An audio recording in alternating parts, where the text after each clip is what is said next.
G'day RPSM. I said under the module 0 thing that I'd do a little video to explain some of the energy applications of sigil activation that I use. If you said yes, so here you go.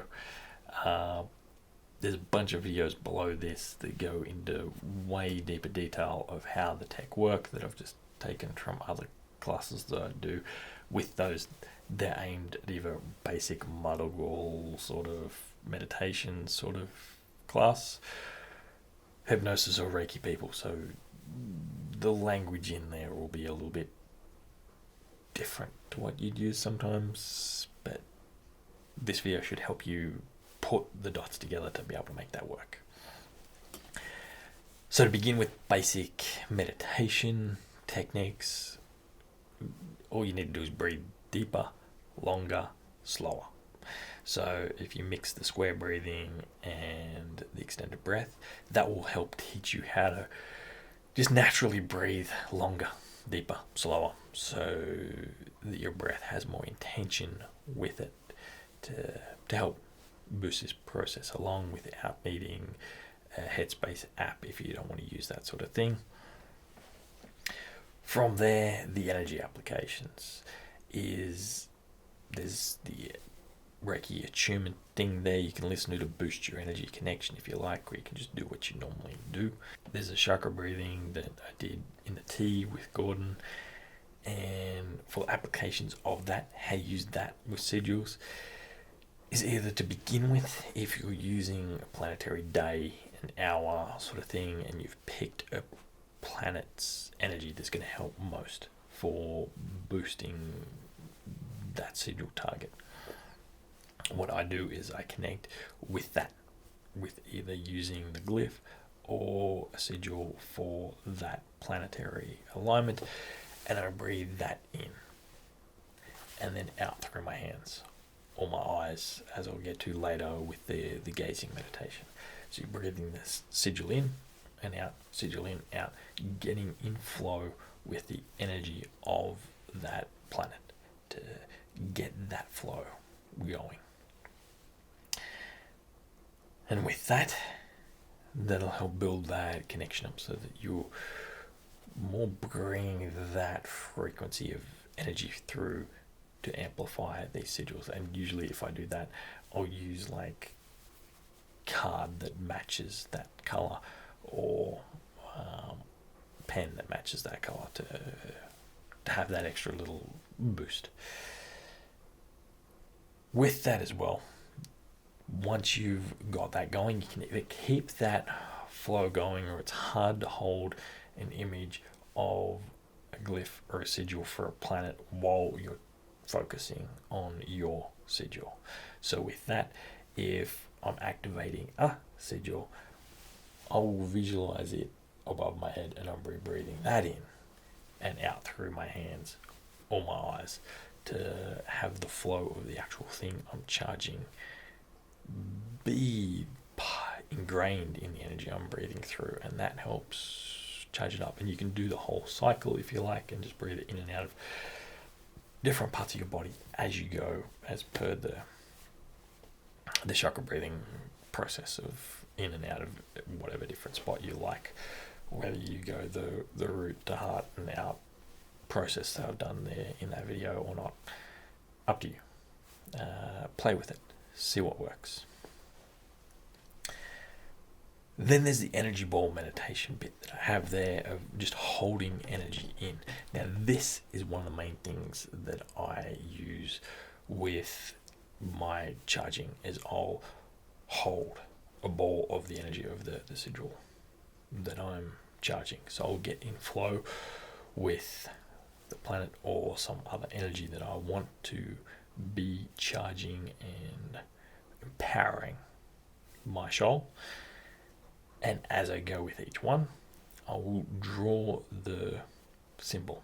Either I'll have my piece of card that I'm gazing at, and I'll trace what I see and hold that in between my hands, or I'll draw it separately just into my hand, into that ball as I'm gazing directly at that sigil and charge it up as I go through each one. Now, where I mix that up a bit to that standard energy system is where I use the mesmeric gaze part of things that's under the gaze meditation there, which is very, very similar to what is in Chaos Protocols of just drawing up a bunch of different things on cardboard and staring at them and watching the sigils start to wobble and dance and so on. Except with this, you're doing something a little different. You're trying not to blink for the whole time you look at that sigil. So in doing this meditation, if you do it enough, if you do it every day for 3 months, for 10 minutes a day, you'll be able to last 10 minutes without blinking. Most people, if they do it every day for that long, definitely make that. And it really helps push intent out. So the intention you created for the sigils when you created them starts to flow out, even if you're not focusing on them. Or just that intent, will and desire you have for your soul to manifest is what you're projecting out as you're looking through at them. That's the main thing I focus on, is I'm just gazing at sigils and I'm holding that will and intent that my magic works, that my sigils will manifest, this will happen fast, this will happen powerful, it'll even happen better than I expect. That sort of feeling I hold, and that's what's projected out of my gaze as I stare at the sigil, either on a card, same way as what Gordon says, or I have a scrying crystal that I draw it on with just your dry erase chalk pens. With that, you've got to step out of that trancey mode you kind of get into to wipe and redraw each sigil as you go, whereas you can draw up a bunch on paper first and then just pick the next one up as you go. The other thing that's really cool to play with, and I've only done this once and it was quite powerful, I should do it again, is there's free websites that have the stereograms, which is like the magic eye books where you gaze through the image and then the hidden image comes out, and you can I'll link, I found a website you can do this for free. You just draw it with the mouse and it creates an image, and you just stare at your screen to do it, or you print them out, and that still works. I just printed out and only had a black and white printer, and it worked well. And so you gaze through the paper and you end up just seeing your sigil as a 3D floaty sort of thing. I found that strong because you had to really focus and you had to get your consciousness into a different state to see the sigil. So that was a fun one I liked to play with to get there. Now what I also have on top of this when I make a shawl, if I've got my half dozen or more different sigils that are fitting a theme, and I've got some sort of overarching goal they will have, I use the sound sigil, which is in those videos there. With that one is definitely just made for like Muggle crew. It was my way of trying to introduce magic to some of my clients that have self-worth images and stuff like that they had a repetitive phrase they could create for themselves that they were able to bypass the part of their consciousness that did not actually believe the statement, so they were just saying the gibberish statement. Now with this, get a little bit more magical when you're making an actual sigil one. So you write your statement out, shuffle the syllables up, make a new word or two out of it, drop some out, do the process where you make it sound more magical, like you'd make a sigil look more magical and refine and so on, so that you've got a mantra that you can repeat as you're gazing, charging, energizing your sigils, that you can charge with a reverberation of this sound going over throughout the process. I find it's really great. With this though, generally that bit, if you've just done your shoal and you've left it a couple of days and you've forgotten what each individual little sigil is, you're going to remember what that overall thing is. So with this, I try and bank a couple of shoals there, then I'm just picking up a handful of sigils in a mantra sort of statement, and I don't know what one's what, so that I just stare and go through it, and I find it helps. It's a good process. So overall, the main thing I do is I'm either doing these ones or these ones and gazing at my sigil after I've done a little meditation of pulling planetary energy through. When I gaze at each one, I'm holding an energy ball, empowering the energy between my hands for this sigil. I'll gaze at each sigil for 1 to 5 minutes, depending on how it feels, how it dances, and so on. Gazing through it, charging it up, pulling energy down through my crown into these hands, charging it up, gazing, charging, gazing. If I'm doing the mantra, I'll be repeating that sound sigil mantra as I go, and then just move on to the next one. I don't stop the energy ball as I go. I just move, and there's still got energy flowing out of one hand as I go. Doesn't matter if you have to stop to restart. I let energy keep flowing. I try and keep in the flow the whole way through, all the time. Now with all of this, there is another way you can boost it on top of what I've gone over, and I've put a link below to a hypnosis convention I'm speaking at in a week from now.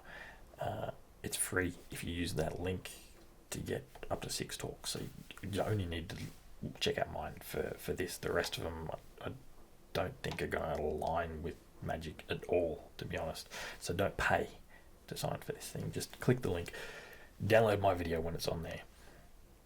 It's a self-hypnosis thing where I teach you how to communicate with your consciousness, and that way you'll be able to bypass the subconscious blocks you might have for being able to receive and manifest these things. Because sometimes once you start working your way, you might have some limiting belief of that you actually deserve this thing, stopping it coming through. You might have limiting beliefs that stop the right sort of targets to actually get the best. You might be aiming too low instead of nice and high. And you can help activate the psychological model of sigils. Now, we're not in the 80s, we don't use the psychological model with sigils anymore, but with this process you can go through your sigil targets and make sure your subconscious is on board with each and every one of them by just getting a simple yes no and just sending that message through to your unconscious mind. So highly powerful to get an extra lap on top of all this. With that, I guide people through how to do it so that they can have that extra layer on it, but you can just listen to it and go through it yourself later. But the very last bit, it is definitely aimed at hypnotherapists because it's a hypnosis convention. It's for hypnotherapists, so that's what I was built to make. But the process I go through, most of it, if every time I say hypnotist or hypnotherapist, you think magician. Every time I say hypnosis, trance, stuff like that, you say magic, sigils, so on. Your consciousness will join those dots and amplify that process to help you become a better magician, better sigil caster, so on and so forth. So with that, it's that class, it's an hour-long class, completely self-inclusive. There's no upsells or anything like that, so don't stress that I'm trying to sell on something with that. As well, what was I going to add? Yes, when I did it, I recorded, I don't know, an extra 15 minutes or so of ways to adapt that process for Magic. After that thing's gone live and you can download it, I'll share the extra little bits for the RPSM of how to use that for some more esoteric purposes, to have some deeper fun on the more magical sense with it. So thank you all. Hope you enjoy. Now, actually, with this, I've only watched up to module 1 of the 102 Sigils class. So I dare say, by the time we're going through the rest, I'll have some extra ideas. I dare say all of you, after you've played with this and played with whatever else Gordon has graciously given us in this, if you come up with something great, share it. I'd love to hear ways you've adapted this. If you're curious what I've done after I've adapted Gordon's thing, hit me up 6 months from now and have a conversation. We'll see if I'm doing anything different then. Thank you all. Keep making the world a better place. See you later.